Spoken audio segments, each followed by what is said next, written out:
अपने पंजा तन गहन बेजे अपने पंजा तो बेजे अपने पंजा तो माशाअल्लाह अल्लाह अल्लाह अल्लाह अल्लाह अल्लाह अल्लाह पंजातन कइरा पंजातन कइरा है जेन मोहर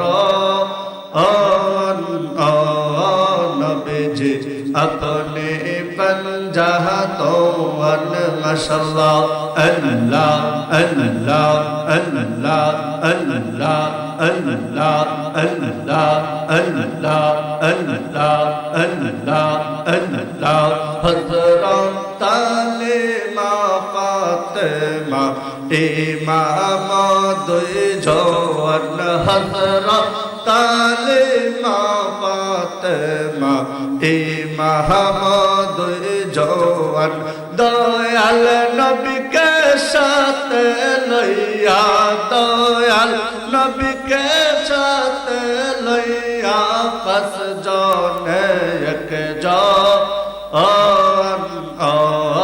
नबी जी अपने पंजा तो माशाअल्लाह अल्लाह अल्लाह अल्लाह अल्लाह अल्लाह अल्लाह अल्लाह अल्लाह अल्लाह अल्लाह अल्लाह कुरानेर पाताय पाताय আপনার বিবরণ কোরআনের পাতায় পাতায় আপনার বিবরণ তৌহিদ কালেমার মাঝে তৌহিদ কালেমার মাঝে লামের যুগ মিলান নবীজি अपने पंजा तो माशाअल्लाह अल्लाह अल्लाह अल्लाह अल्लाह अल्लाह अल्लाह पंजा तन के चिलबाई जोदी चौरे आशिक मोहन पंजा तन के चिलबाई जोदी चौरे पाशन मोहन आगे गिए साधन कर आगे गिए साधन कर मुर्शिদের চরণ नबीजी अपने पंजा तो माशाअल्लाह अल्लाह अल्लाह अल्लाह अल्लाह अल्लाह अल्लाह अल्लाह अल्लाह अल्लाह अल्लाह अल्लाह अल्लाह अल्लाह अल्लाह अल्लाह अल्लाह अल्लाह पंजातन कइरा पंजा तन कइरा है जेन मोर नबीजी अपने पंजा तो माशाअल्लाह अल्लाह अल्लाह अल्लाह अल्लाह अल्लाह अल्लाह अल्लाह अल्लाह ला इलाहा इल्लल्लाह मुहम्मदुर रसूलुल्लाह सल्लल्लाहु अलैहि वसल्लम। उपस्थित हाजिरान मजलिस मुसल्लियान किराम अत्यंत मोहब्बतेर एलाकाबासी हुरगांव मध्यपाड़ा हजरत गौसुल आजम सुन्नी हाफिजिया माद्रासार उद्योगे 14তম বার্ষিক সুন্নি মহাসম্মেলন ও দস্তরবন্দি অনুষ্ঠানের সম্মানিত সভাপতি সাহেব জনাব লুৎফুর রহমান চন্দু সাহেব, সহসভাপতি হাজী মোহাম্মদ দরবেশ আলী সাহেব, হাজী মোহাম্মদ জজমিয়া তালুকদার সাহেব এবং আজকের এই মাহফিলের আজিম শান মাহফিলের সম্মানিত প্রধান অতিথি যিনি पीर कामिल हजरत मौलाना मुफ्ती सैयद मोइनुद्दीन अहमद अल हुसैनी साहिब दामन बरकतहु आलिया खंदक दरबार शरीफ, विशेष अतिथि मुफ्ती अबुल बशार हराती साहिब, विशेष वक्ता शेख ताजुद्दीन अहमद उस्मानी साहिब एवं आयोजन किराम शाह सूफी हाफिज अब्दुल गनी नक्शबंदी मुजद्दिदी साहिब, हजरत मौलाना हाफिज कारी ताजुल इस्लाम आशिकी साहिब, हजरत मौलाना मुफ्ती आमरुल्लाह इब्न जलाली साहिब, हजरत मौलाना हाफिज कारी नाजिमुद्दीन साहिब, दिगर उलमाए किराम, उलमाए अहले सुन्नाह, मुसल्लियान किराम,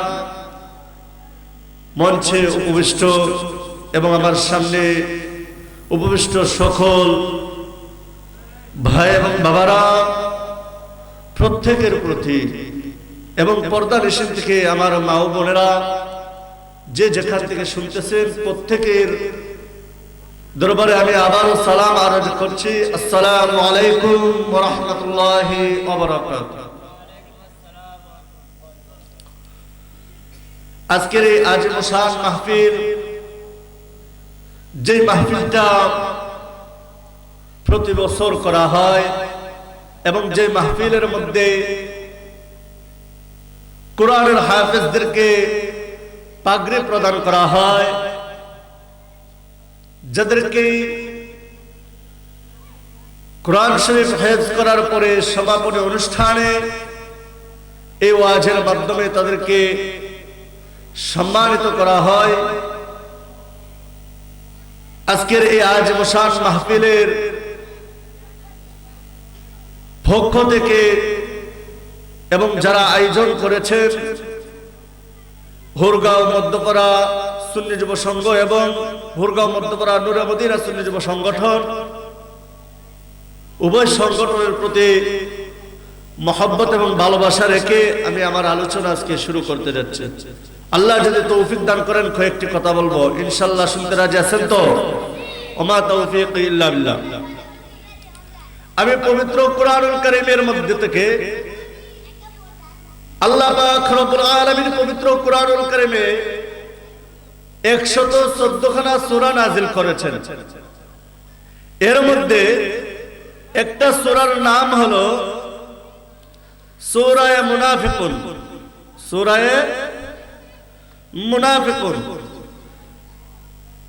আমার আল্লাহ পাক রব্বুল আলামিন যে সূরার মধ্যে মুনাফিকদের খাসলত সম্পর্কে আল্লাহ আলোচনা করেছেন, মানুষ দুনিয়ার বুকে কয়েকটা প্রকারের রয়েছে। এর মধ্যে কোরআন দ্বারা আমরা কয়েকটা প্রকার পাই। এক নম্বরে হলো মানুষদের মধ্যে ঈমান দ্বারা বিভক্ত করে ঈমানদার। এক নম্বরে কি? ঈমানদার। একদল লোক আছে যাদেরকে ঈমানদার বলা হয়, যারা রাসূলকে মেনেছেন, রাসূলের উপর ঈমান এনেছেন, আল্লাহ রাসূলকে মনে প্রাণে বিশ্বাস করেছেন, আজও বিশ্বাস করেন, ওই সমস্ত লোকেরা ঈমানদার বা মুমিন। তারপরে আল্লাহ পাক রব্বুল আলামিনের এই সৃষ্টি জগতের মধ্যে মানুষের মধ্যে আরেকটা দল রয়েছে, ঈমানদারদের মধ্য থেকে আরেকটা দল আছে, যে দলটা হলো মুনাফিক। মুসলমানের ভিতরে আরেকটা দল কি আছে? মুনাফিক।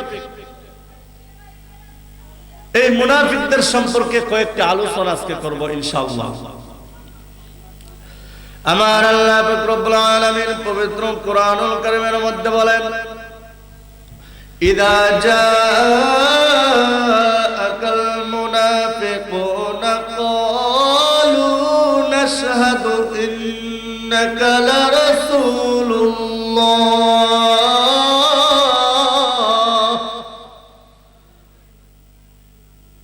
ইযা জাআকাল মুনাফিকুন, যে আল্লাহ রাসূল সাল্লাল্লাহু আলাইহি ওয়াসাল্লামকে আল্লাহ তাআলা বলেন মুনাফিকদের সম্পর্কে। আল্লাহ রাসূল সাল্লাল্লাহু আলাইহি ওয়াসাল্লামকে মুনাফিকদের সম্পর্কে খবর দিতে গিয়ে বলেন, যখন তারা নবী সাল্লাল্লাহু আলাইহি ওয়াসাল্লামের নিকট আসে,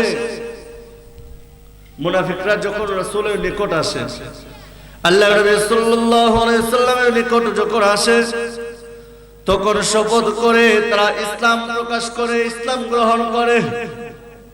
তারা আল্লাহর নবীর দরবারে ইসলাম গ্রহণ করে ফেলে। রাসূলের দরবারে মুনাফিকরাও ইসলাম গ্রহণ করত। কি করত? ইসলাম গ্রহণ করত।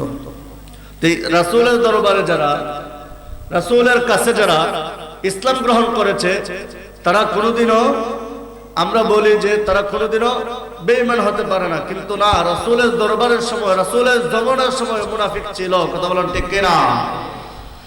আমরা কোরআনের মধ্যে পাই, আল্লাহর নবী সাল্লাল্লাহু আলাইহি সাল্লামের দরবারে এসে তারা শপথ করে বলতো, আমি ঈমানদার, আমি আল্লাহর উপর ঈমান এনেছি। ইযা জাকাল মুনাফিকুনা ক্বালু নাশহাদু ইন্নাকা লারাসূলুল্লাহ, ক্বালু, তারা বলতো, নাশহাদু ইন্নাকা লারাসূলুল্লাহ, আমরা সাক্ষী দিচ্ছি আপনি নিশ্চয় আল্লাহর রাসূল। আমরা কি দিচ্ছি? নিশ্চয় আপনি আল্লাহর রাসূল। তার রিসালাতের স্বীকার করে, কিন্তু প্রকৃতপক্ষে মুসলিম নয়, তাদের নাম হলো মুনাফিক। কি নাম? কথা বলুন, কি নাম? প্রকৃতপক্ষে তারা প্রকাশ্যে বলতো, আমি আপনার উপর ঈমান আনছি। ক্বালু, তারা বলতো, নাশহাদু ইন্নাকা লারাসূলুল্লাহ, তারা প্রকাশ্যে বলতো, হে রাসূল, আপনি যে আল্লাহর রাসূল, আপনার রিসালাতের স্বীকৃতি আমরা দিয়েছি। তখন আল্লাহু ইয়ালামু ইন্নাকা লারাসূলুহ, আল্লাহ বলেন যে আসলে তারা কি রাসূলের উপর ঈমান আনে নাই, প্রকৃতপক্ষে তারা রাসূলের উপর ঈমান আনে নাই, কিন্তু প্রকাশ্যভাবে তারা বলে আমরা আপনার উপর বিশ্বাস করি, কিন্তু অন্তরে বলে যে না, আপনাকে আমরা বিশ্বাস করি না। আল্লাহর নবী, আল্লাহর রাসূল সাল্লাল্লাহু আলাইহি সাল্লামের হাদিস থেকে পাওয়া যায়, রাসূল আকরাম সাল্লাল্লাহু আলাইহি সাল্লাম বলেন যে মুনাফিক যাদেরকে বলা হয়, যারা প্রকাশ্যভাবে রাসূলের উপর ঈমান আনে, আল্লাহকে বিশ্বাস করে, রাসূলের রিসালাতের স্বীকৃতি দেয়, কিন্তু প্রকৃতপক্ষে তাদের অন্তর দ্বারা রাসূলকে তারা মানে না। মুনাফিকের আলামত হলো আয়াতুল মুনাফিকি সালাতুন, মুনাফিকের আলামত হলো তিনটা। কয়টা? কথা বলুন, কয়টি? মুনাফিকের আলামত হলো তিনটি। যেই ব্যক্তির মধ্যে ওই তিনটি খাসলাত পাওয়া যাবে, তাকে মুনাফিক হিসেবে স্বীকৃতি দেওয়া হয়।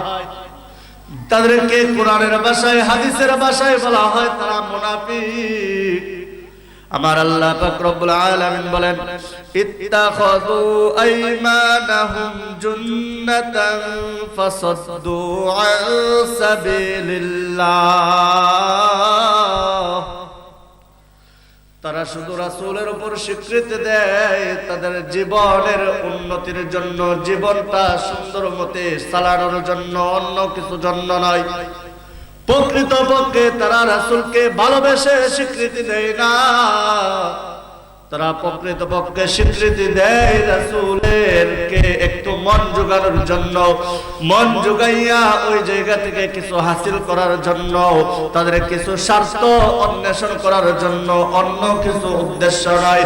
তারা প্রকৃতপক্ষে রাসূলকে মানে না। মূলত তারা কি করে না? রাসূলকে মানে না।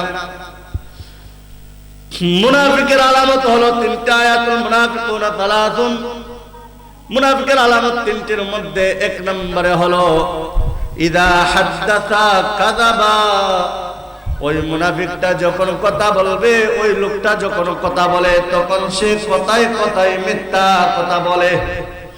কথা বলুন তো, সমাজের মধ্যে এমন লোক আছে নাই যেই লোকটা সমাজের মধ্যে কথা বললে মিথ্যা কথার আশ্রয় নেয়? নিজে ভালো সাজার জন্য, নিজের উন্নতির জন্য, নিজের আরাম আয়েশের জন্য, নিজের সম্মানের জন্য।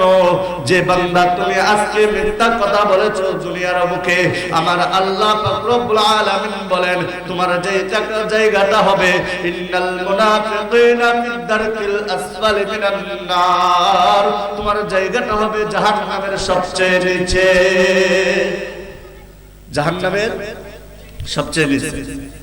জাহান্নামের কয়েকটা জায়গা আছে, উপরিভাগে থাকবে, মধ্যভাগে থাকবে, এরপরে একবারে তলভাগে থাকবে। উপরিভাগে যারা জাহান্নামে থাকবে তাদেরকে গলিত হইয়া তারা আগুনে পুড়িয়া পুড়িয়া যেগুলা নিচে পড়বে, তারপরে মধ্যমে যারা থাকবে তাদেরকে গলিয়া গলিয়া নিচে পড়বে। একেবারে সর্বনিকৃষ্ট জায়গা, একেবারে ময়লাযুক্ত জায়গা, জাহান্নামের মধ্যে একবারে খারাপ জায়গায় থাকবো ওই সমস্ত মুনাফিকের দল। এখন আমরা স্বীকৃতি দিব যে মুনাফিক হব না মুমিন হব? মুমিন হতে গেলে মুনাফিকের বিপরীত আচরণ থাকতে হবে। মুনাফিক থেকে বাঁচতে গেলে মুনাফিকের আলামত বা মুনাফিকের যে খাসলত, ওই খাসলত বাদ দিতে হবে। এক নম্বরে হলো ইদা হাদাসা কাযাবা, যখন মানুষগুলা কথা বলে ওই সমস্ত লোকেরা তখন মিথ্যা কথা বলে। মুনাফিকরা এমন যে দুই মুখী, আপনার সামনে আপনার কথা আর অমুকের সামনে অমুকের কথা, আপনার সামনে আপনার ভালোটা আর আরেকজনের সাথে আরেকজনের ভালোটা, আপনার জিনিসটা ওর কাছে লাগাইবো, ওর জিনিসটা ওর কাছে লাগাইবো। সমাজে এরকম লোক আছে না নাই? হ্যাঁ আছে। ভাইয়ের আমার, বন্ধুরা আমার, গভীর মনোযোগ। আমার রাসূল সাল্লাল্লাহু আলাইহি ওয়াসাল্লাম বলেন, যখন কথা বলবে তখন সে মিথ্যা কথা বলবে। তারপরে যখন তার কাছে ইদা ওয়াদা আখলাফা, যখন তার সাথে কোনো ওয়াদাবদ্ধ হবে, যখন তার সাথে কোনো কথাবার্তায় লিপিবদ্ধ হবে, ওয়াদাবদ্ধ হবে, তখন সে ওই ওয়াদাটাকে আখলাফা, সে তখন ওইটাকে ওয়াদাটা ভঙ্গ করবে, ওয়াদাটা বিকৃত করে দিবে। এটা হলো আরেকটা মুনাফিকের খাসলত। তারপরে 3 নম্বরে হলো মুনাফিকের আরেকটা খাসলতের মধ্যে আল্লাহর নবী সাল্লাল্লাহু আলাইহি ওয়াসাল্লাম বলেন যে মুনাফিক যারা তারা হবে এমন, আমার 3 নম্বরে খাসলত হলো ইদা তুমিনা খানা, যখন সে তার কাছে আমানত রাখা হবে, কোনো কিছু আমানত রাখা হইলে সে ওইটাকে খেয়ানত করবে। সেটাকে কি করবে? খেয়ানত করবে। দুনিয়ার বুকে আমরা বেশি দিন থাকবো না, কথা বলেন ঠিক কিনা? দুনিয়ার বুকে আমরা বেশি দিন থাকতে পারবো না, কিন্তু আল্লাহ পাক রব্বুল আলামিন বলেছেন দুনিয়ার বুকে যারা ঈমানদার হবে, দুনিয়ার বুকে যারা মুমিন হবে, আমার আল্লাহ পাক রব্বুল আলামিন তাদেরকে আল্লাহ জান্নাত দান করবেন। যারা ঈমান আনবে, ইন্নাল্লাযীনা আমানু ওয়া আমিলুস সালিহাত, সুবহানাল্লাহ বলে, যারা ঈমান আনবে এবং ভালো কাজ করবে। দেখেন আমাদের আমলের মধ্যে এই 3টা জিনিস যদি থাকে, মিথ্যা কথা বলার অভ্যাস যদি থাকে, তাহলে মুনাফিকের খাসলত আমার ভিতরে ঢুকে যাবে। যদি ওয়াদা করলে ওয়াদা ভঙ্গ করা থাকে, ওয়াদা ভঙ্গ করার আমল থাকে, মুনাফিকের আরেকটা খাসলত থাকবে। 3 নম্বরে যদি আমার কাছে আমানত রাখা হয়, আমানত যদি খেয়ানত করি, আমানতের যদি খেয়ানত করি, তাহলে 3 নম্বর খাসলত ঢুকে যাবে। রাসূল বলেন যাদের ভিতরে 3টা খাসলত পাওয়া যাবে তারা মুনাফিক হয়ে যাবে। যাদের মধ্যে 3টা খাসলত পাওয়া যাবে তাদেরকে বলা হয় মুনাফিক। আর একটা খাসলতের জন্য ব্যক্তিকে মুনাফিক বলতে পারবেন না। একটা খাসলতের জন্য কি বলতে পারবেন না? মুনাফিক বলতে পারবেন না। একটা খাসলত যদি কাহার মধ্যে থাকে, যেমন সে মিথ্যা কথা বলে কিন্তু আমানতদারি নষ্ট করে না, সে মিথ্যা কথা বলে কিন্তু ওয়াদা করলে কোনোদিন ভঙ্গ করে না, তাহলে বোঝা গেল তার মধ্যে মুনাফিকের একটা খাসলত আছে, সে প্রকৃত মুনাফিক না। কিন্তু যার মধ্যে মিথ্যা কথাও আছে, ওয়াদা ভঙ্গকারীও আছে, যার মধ্যে আমানতের খেয়ানত আছে, তারা প্রকৃত পক্ষে মুনাফিক। সমাজে মুনাফিকের প্রচলন অধিক হারে আছে, কথা বলেন ঠিক কিনা? অনেক লোক আছে তার কাছে বলছেন এক মতে, সে অন্যের কাছে বলবো কি আরেক মতে, ওই যে আমানতটা খেয়ানত করছে। তার কাছে একটা জিনিস রাখছেন, সে আমানতের খেয়ানত করে। অনেক মানুষ আছে কথা বললে তার নিজের স্বার্থের জন্য বানায়া গুছায়া মিথ্যার আশ্রয় নেয়। কথা বলেন ঠিক না? মিথ্যা কথা বললে এই মিথ্যার জন্য আল্লাহ পাক রব্বুল আলামিন তাদেরকে মুনাফিক হিসেবে ঘোষণা করবেন। যারা মুনাফিক হবে তাদের ব্যাপারে আল্লাহ বলেন যে ইন্নাল মুনাফিকিনা ফিদ দারকিল আসফালি মিনান নার, যে সমস্ত লোকেরা মুনাফিক হবে তারা নিশ্চিন্তে জাহান্নামী হবে, জাহান্নামের একেবারে সর্বনিকৃষ্ট স্থানে অবস্থান করবে। দুনিয়ার বুকে আমরা থাকবো না। রাসূলকে মুনাফিকরা দেখেছেন সরাসরি, কি করেছেন? সরাসরি দেখেছেন, রাসূলের দরবারে গেছেন, যাওয়ার পরেও তারা মুখে যা বলছে অন্তরে তা করছে না। গেছে ভালোবাসা দেখাইছে রাসূলকে, কিন্তু তারা সরাসরি ভালোবাসা দেখাইছে, ও অন্তর দিয়া ভালোবাসা দেখাইছে না। মুখ দিয়ে বলছে ইয়া রাসূলুল্লাহ, আপনার সাথে আমরা ভালোবাসা, আপনার উপর ঈমান আনছি। ক্বালু আমান্না, আপনার উপর আমরা ঈমান আনছি। কিন্তু আল্লাহ বলে দেয় যে তারা প্রকৃতপক্ষে ঈমানদার নয়, ঈমান আনে নাই। তারা গোপনে যখন শয়তানের সাথে মিলিত হয় তখন তারা ওই শয়তানকে বলে আমরা তো ক্বালু ইন্না মাআকুম, আমরা তো তোমাদের সাথেই আছি। তখন বলেন যে তারা প্রকৃত মুসলমান নয়, তারা ঈমানদার নয়, তারা হলো প্রকৃত মুনাফিক। আর আল্লাহ বলেন মুনাফিক যারা, তারা কোনো মুমিনকে ধোঁকা দেয় নাই। হে রাসূল, আপনাকে ধোঁকা দেয় নাই, তারা নিজেদেরকে নিজেরা ধোঁকা দিচ্ছে, তারা নিজেদেরকে নিজেরা ধোঁকা দিচ্ছে। তারা হলো প্রকৃতপক্ষে বোকা, তারা বুঝে না। আল্লাহ কোরআনে বলেছেন তাদেরকে বোকা হিসেবে স্বীকৃতি দিয়েছেন। দুনিয়ার বুকে মুসলমান ঈমানদার সত্যের পথে থাকবো, ঠিক কিনা? সকলে বলুন ঠিক কিনা? সত্যের পথে থাকবো, ঈমানের পথে থাকবো, আল্লাহ রাসূল সাল্লাল্লাহু আলাইহি ওয়াসাল্লামের হাদিস অনুযায়ী আমরা চলবো, আল্লাহ পাকের কোরআন অনুযায়ী আমরা চলবো। মিথ্যার আশ্রয় নিব না, মিথ্যার আশ্রয় নিব না, লাগানে বাজারের আমাদের অভ্যাস নিব না, তারপরে অন্যায়ের পথে আমরা নিব না, সুদ ঘুষের দিকে আমরা যাব না, হারামের দিকে আমরা যাব না, হালালের পথে থাকতে চাই। কথা বলুন ঠিক কিনা? রাসূলকে যদি মহব্বত করি, জবান দ্বারা যেভাবে বলি ইয়া রাসূলুল্লাহ, অন্তর দিয়া বলি ইয়া রাসূলুল্লাহ। কথা বলুন ঠিক কিনা? জবান দ্বারা যেভাবে বলি রাসূল আপনাকে মহব্বত করে, অন্তর দ্বারা বলি রাসূল আপনাকে মহব্বত করে।